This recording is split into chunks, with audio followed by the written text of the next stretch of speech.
Bismillahirrahmanirrahim. Assalamualaikum warahmatullahi wabarakatuh.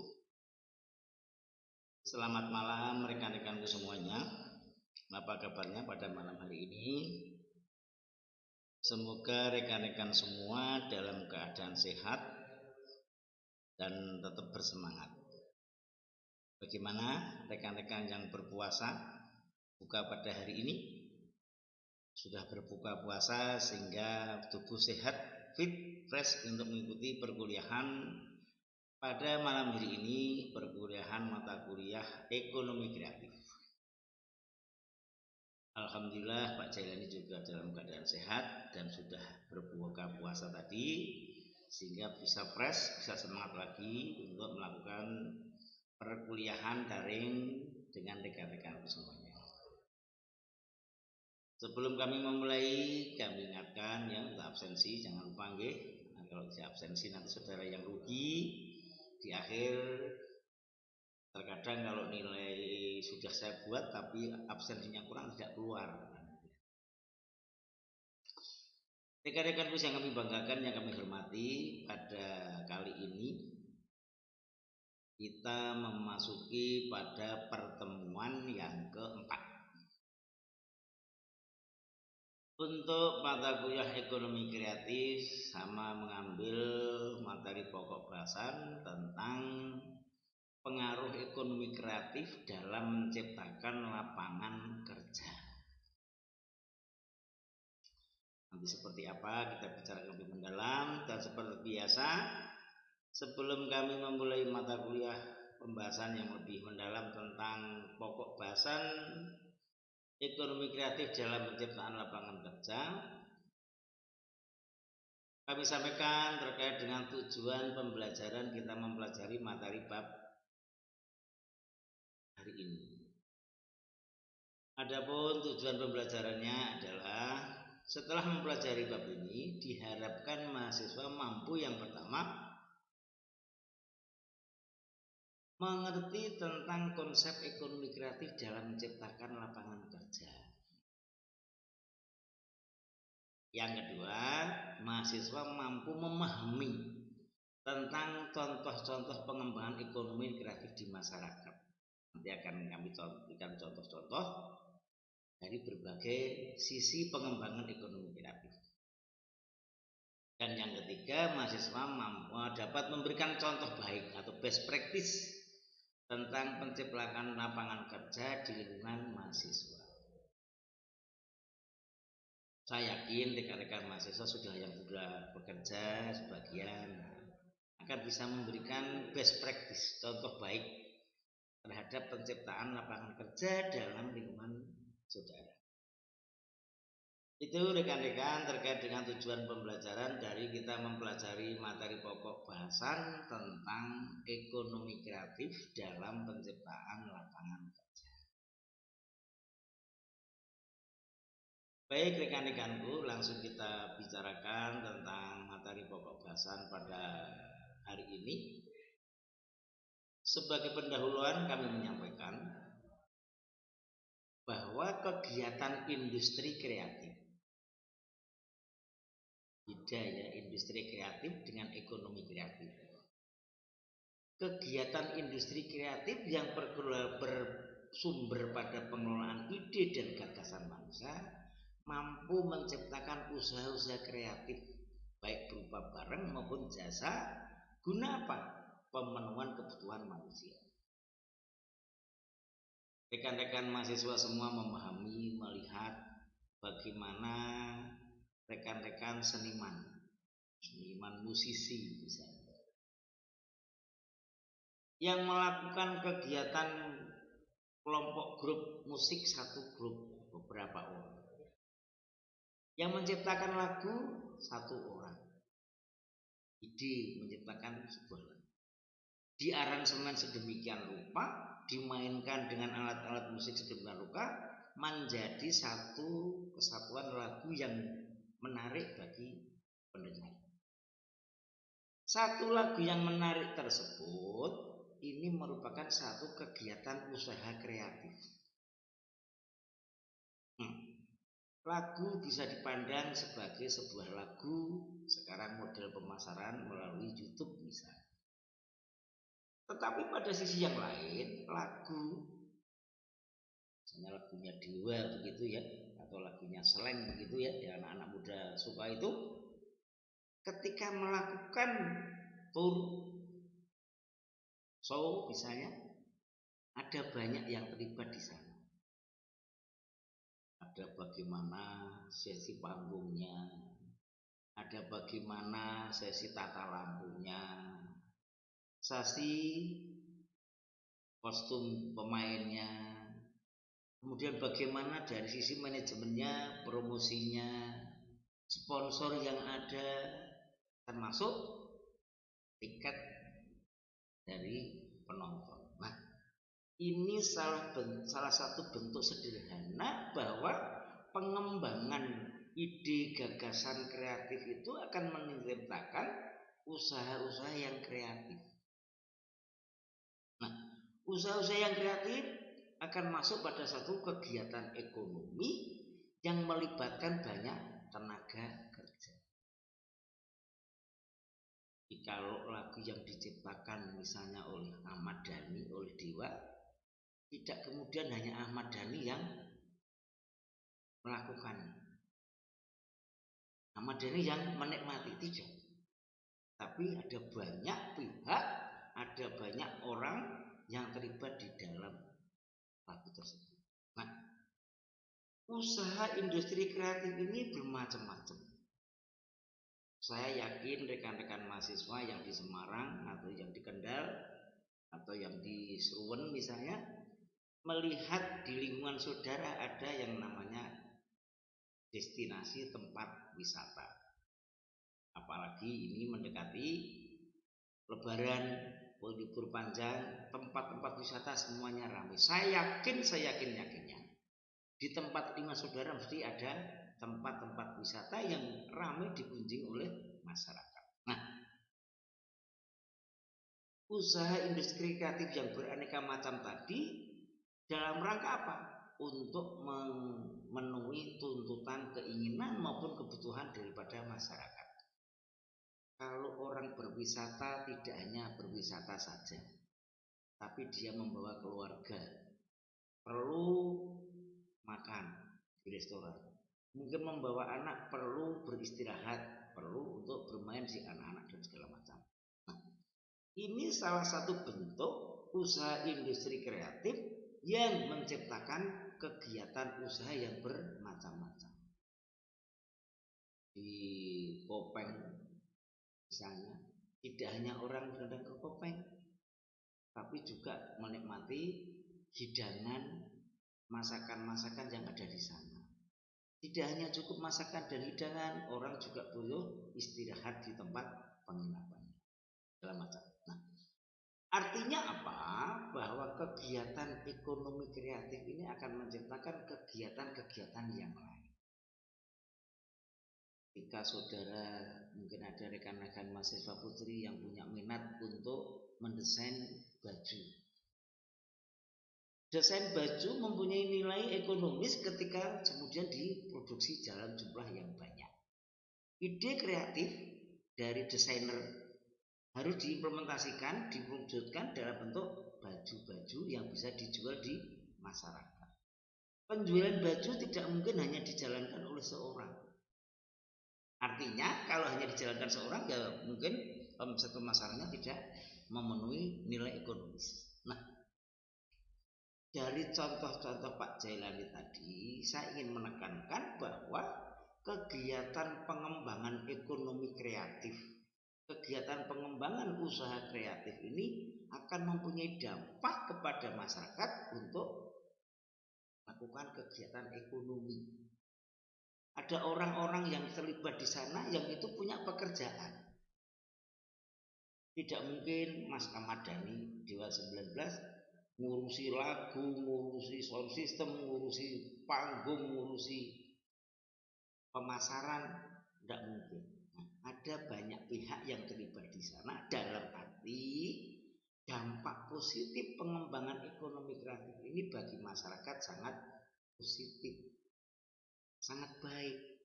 Dengan demikian bahwa ekonomi kreatif, apa itu budaya, apa itu kuliner, apa itu seni, dan segala macam, ketika dikembangkan sedemikian rupa akan memberikan dampak dalam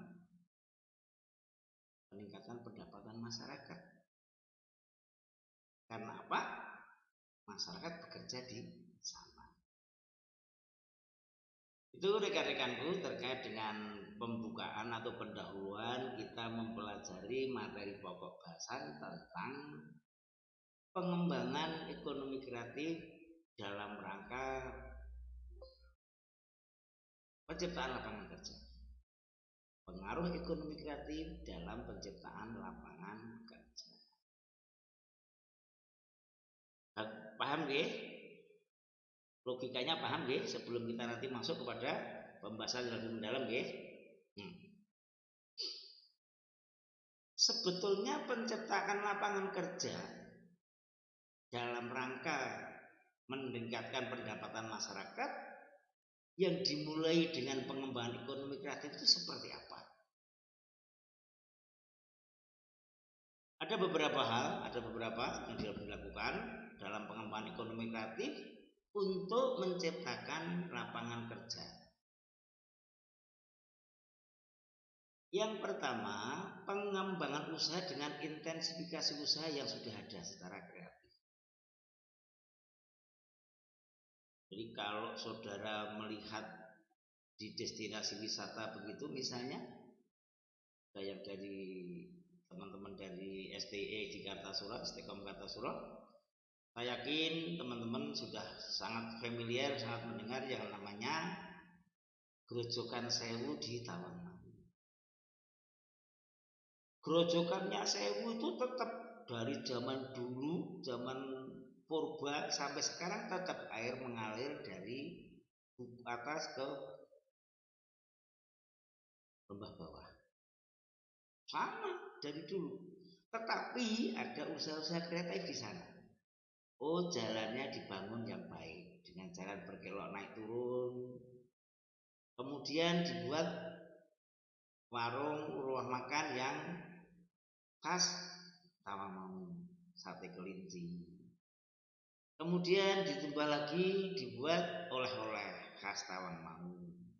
Karena Tawangmangu pegunungan, dibuat oleh-oleh bunga dari Tawangmangu. Nah, usaha dalam pengembangan intensifikasi usaha yang sudah ada, Grojogan Sewu yang dikembangkan sedemikian rupa bisa menambah banyak usaha di situ. Pelaku-pelaku jasa wisata, usaha wisata di situ banyak. Ada banyak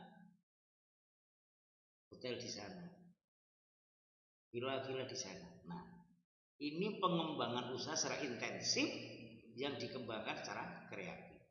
Ada banyak contoh-contoh yang lain. Nanti di belakang Pak Jeremy sampaikan contoh-contoh pengembangan usaha kreatif untuk menciptakan lapangan kerja. Yang kedua, pengembangan usaha yang terpadu antar sektor usaha yang saling berkaitan. Kalau saudara melihat di wisata, semuanya terkait. Yang jual souvenir, guide-nya, kalau saudara ke Borobudur, nah ini sudah kenal ya, di Borobudur, semuanya terkait di sana. Kebetulan pengembangan klaster Borobudur namanya Pak Kirno itu temannya Pak Jelani. Di sana semua terlibat, masyarakat dilibatkan. Bahkan anak-anak muda yang dulunya mungkin hanya nongkrong-nongkrong dilibatkan menjadi kusir andong, dilibatkan menjadi pemandu wisata. Pengembangan usaha terpadu. Jadi Borobudurnya sebagai destinasi wisata yang sangat terkenal di dunia, semuanya terpadu di situ. Yang ketiga adalah pengembangan usaha dengan diversifikasi usaha yang lebih luas.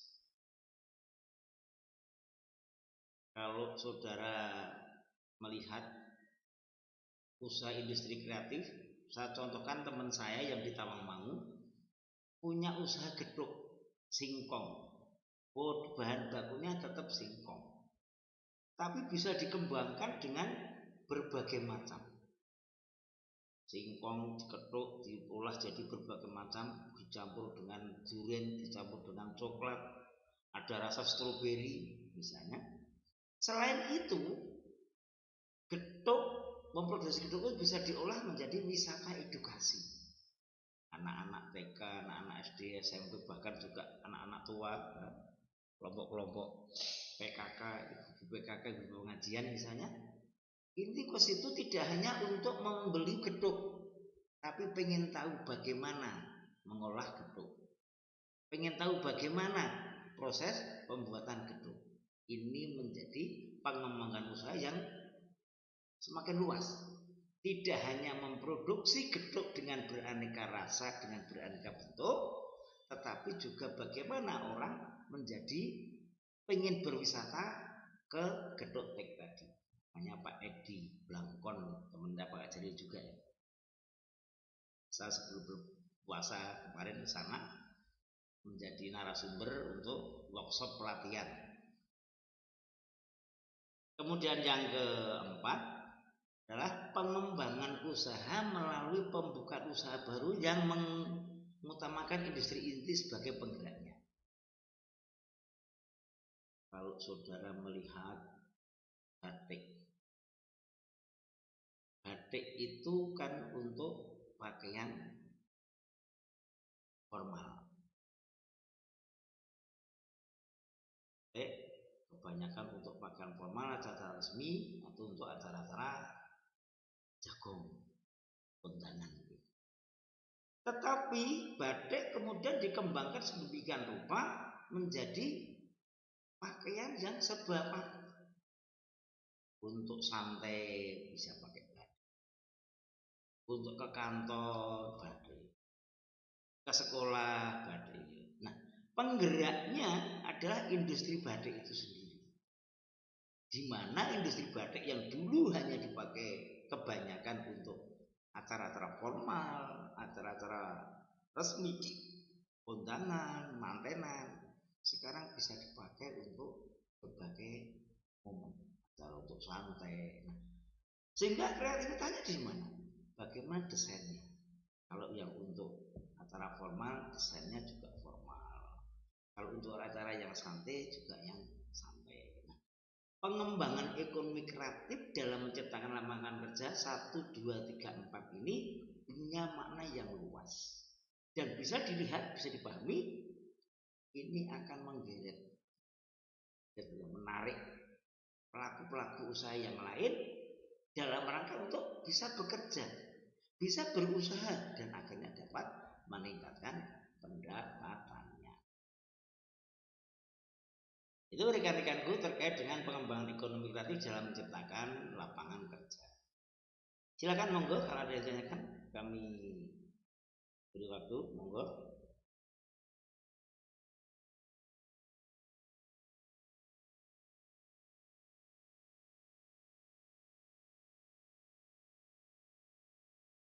Silakan monggo, ada. Nah, tadi 1, 2, 3, 4 yang disampaikan Pak Jalani dalam mengembangkan usaha kreatif tadi, saya berdasarkan survei, riset betul-betul di lapangan. Dan contoh-contoh 1, 2, 3, 4 ini rekan-rekan bisa cek. Tidak Pak Jalani ngoyo-ngoro ngarang, tidak. Pengembangan petani organik Al Barokah di Kabupaten Semarang. Ya, dari Semarang bisa lihat ya. Itu di Kabupaten Semarang arah Karanggede itu. Dia mengembangkan petani organik, murni organik. Sehingga masyarakat di sana tidak pernah memakai, dari kelompok Al Barokah ya, tidak pernah ada yang memakai pupuk kimia. Perjalanannya panjang, berpuluh-puluh tahun. Namanya Pak Mustafa, teman saya Pak Jil juga. Tetapi ternyata setelah berhasil bisa saling. bagaimana petani menanam padi dan sayuran dengan sistem organik, didukung oleh petani dengan berternak, saling melengkapi. Ternak kambing, ternak sapi, ternak kelinci, kotorannya, limbahnya dipakai untuk pupuk tanamannya. Limbah-limbah dari tanaman, ada jerami, ada rumput-rumput, bisa dipakai untuk makan ternak kambing, saling melengkapi. Nah, hasil akhirnya adalah bagaimana hasil pertanian yang organik, tidak ada limbah-limbah kimiawi, tidak ada zat-zat kimiawinya, itu pasarnya sangat terbuka dengan harga yang sangat menarik. Kalau padi beras biasa itu 1 kilo sekarang sudah 15, organik sudah bisa 3-4 kali lipatnya. Dan kemarin saya pernah dapat informasi dari Pak Mustafa, katanya pasar Timur Tengah itu tidak terbatas tanpa kuota. Seberapapun punya beras organik, di sana siap menerima. Yang jadi persoalan terkadang petaninya kurang disiplin. Nah, bagaimanapun yang namanya petani organik itu harus dengan sertifikasi yang ketat. Ini contoh pengembangan ekonomi kreatif di masyarakat yang mampu menciptakan lapangan kerja di sana. Dari Pak Mustafa hanya mungkin 10 orang, sekarang sudah satu kampung, sudah lebih daripada 100 orang. Semuanya petani organik. Yang kedua, contoh yang kedua adalah agrowisata jambu merah puja di Ngargoyoso. Yang namanya Pak Wajib itu awal-awalnya nanam jambu itu hanya 7 batang. Dengan usaha yang gigih berpuluh-puluh tahun, sampai 19 tahun atau 18 tahun, sekarang di sana satu kampung menanam jambu semua. Dengan Pak Jailani jadi pendamping, konsultan pendamping di Puja itu. Ketika jambu banyak, dengan sekarang katanya menurut survei data dari Dinas Pertanian itu tanamannya mencapai 65.000 batang dengan buah yang begitu banyak. Akhirnya apa? Tidak hanya melulu membuat jambu, menjual jambu ke pasar, ke supermarket, tetapi dibuat agrowisata, wisata pertanian. Bagaimana mengolah jambu, jambu diolah dengan sedemikian banyaknya macamnya. Tidak hanya dimakan dengan jambu, tidak hanya dibuat jus, tapi dia dibuat emping, bisa dibuat donat dan selain sebagainya. Nah, pengembangan dari orang menanam jambu dipetik buahnya sekarang berkembang. Orang ke sana itu tidak hanya melihat jambu, beli jambu, tapi wisata petik jambu, wisata olah jambu, wisata untuk bagaimana menanam jambu, steknya. Itu pengembangan yang menimbulkan banyak sekali peluang penyerapan tenaga kerja. Kemudian yang ketiga, industri UMKM gedung tek di Taman. Namanya Pak Edi Susanto, tapi terkenalnya Edi Blangkon. Beliau gigih sebagai pionir untuk membuat gedung dari singkong. Kebetulan di Tawangmangu, singkong jarak tawa itu bagus. Dia mengembangkan gedung dengan berbagai rasa. Promosinya juga sangat bagus. Pak Janin kenal dengan baik sama Pak Edi Blangkon itu. Saya ke sana juga tidak masalah, sering sharing juga biasa. Nah, dia mengembangkan gedung tidak hanya untuk dirinya sendiri, tapi petani-petani sekarang banyak yang menanam singkong karena ternyata singkong harganya bagus. Selain itu, hasil gedung yang diproduksi oleh Pak Edi tadi ditempatkan di supermarket ataupun di pusat-pusat jajanan. Kalau di Tawangmangu banyak sekali destinasi wisata, sehingga di sana banyak gedung-gedung tek di sana.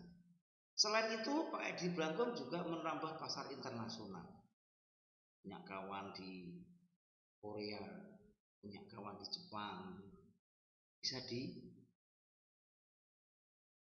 diekspor ke negara-negara yang lain. Akan menambah penyerapan tenaga yang banyak. Dan contoh praktis yang keempat adalah wisata kuliner Kali Pepe Land. Letaknya di sebelah barat embarkasi Denoja. Adalah Pak Puspowardoyo, bosnya dari ayam bakar Wong Solo itu. Dia terobsesi ingin mengembangkan usaha dari kali yang saat itu kumuh, namanya Kali Pepe. Di sana dua kabupaten, Kabupaten Karanganyar dan Kabupaten Boyolali, dibatasi oleh sungai yang namanya Kali Pepe itu. Kali Pepe yang kumuh, Kali Pepe yang hanya untuk mancing, disulap oleh Pak Puspo dengan konsep wisata kuliner. Konsep wisata kuliner alam. Kemudian dikembangkan lagi menjadi wisata kuliner untuk hiburan. Ada musik sambil kita jajan wisata makanan khas Solo. Kemudian dikemas lagi untuk kegiatan-kegiatan event. Bisa untuk pelatihan, bisa untuk outbound, bisa untuk pertemuan-pertemuan yang lain. Nah, kegiatan Kuli Pepe Land yang notabene dari sungai yang kumuh, sungai yang tidak terawat, disulap sedemikian rupa, sebuah ide kreatif dalam pengembangan kegiatan usaha ekonomi kreatif yang di sana akan banyak terlibat di sana. Pelaku-pelaku UKM kuliner, pelaku UKM dan segala macam banyak terlibat di sana. Itu rekan-rekan contoh daripada pengembangan usaha kreatif yang mampu menciptakan lapangan kerja. Mungkin rekan-rekan mahasiswa pengen bukti apa benar tuh yang disampaikan Pak Jailan itu, silakan. Saya siap menjadi guide rekan-rekan mahasiswa untuk meninjau keempat lokasi yang saya sampaikan ini. Karena apa? Saya membuat berdasarkan riset studi kajian lapangan. Itu rekan-rekanku terkait dengan pembahasan pada kali ini. Kita mengambil materi pokok bahasan tentang pengembangan pengaruh ekonomi kreatif terhadap pengembangan ataupun penciptaan lapangan kerja. Bisa dilihat, bisa dibuktikan juga. Monggo kami beri waktu kalau ada yang ditanyakan sebelum kami akhiri. Rekan-rekan semuanya silahkan nggih.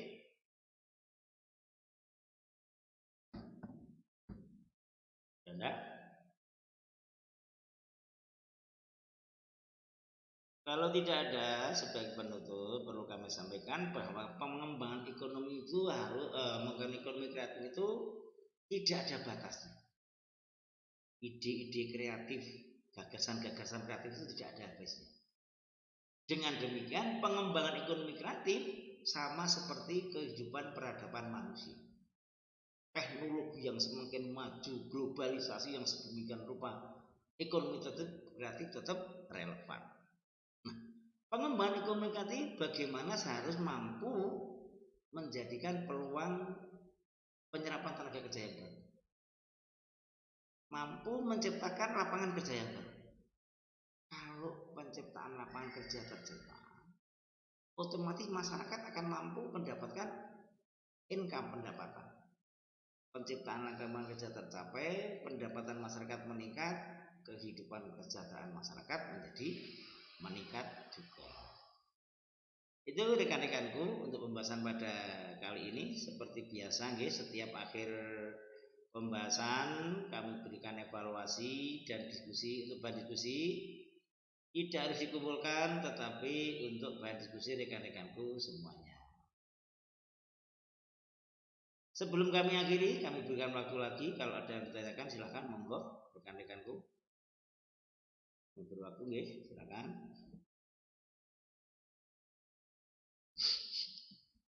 Ada? Kalau tidak ada, kami ucapkan banyak terima kasih atas kebersamaan dan perhatian dari rekan-rekan mahasiswa semuanya. Tidak lupa kami ucapkan selamat menjalankan ibadah puasa bagi yang menjalankannya. Semoga kita mampu menjalankan sampai akhir nanti, sehingga kita dapat memperoleh derajat langalakum tatakun. Alhamdulillah, kami akhiri. Kami mohon maaf apabila dalam penyampaian masa banyak kekurangan, banyak kesalahan. Akhirnya, assalamualaikum warahmatullahi wabarakatuh. Terima kasih.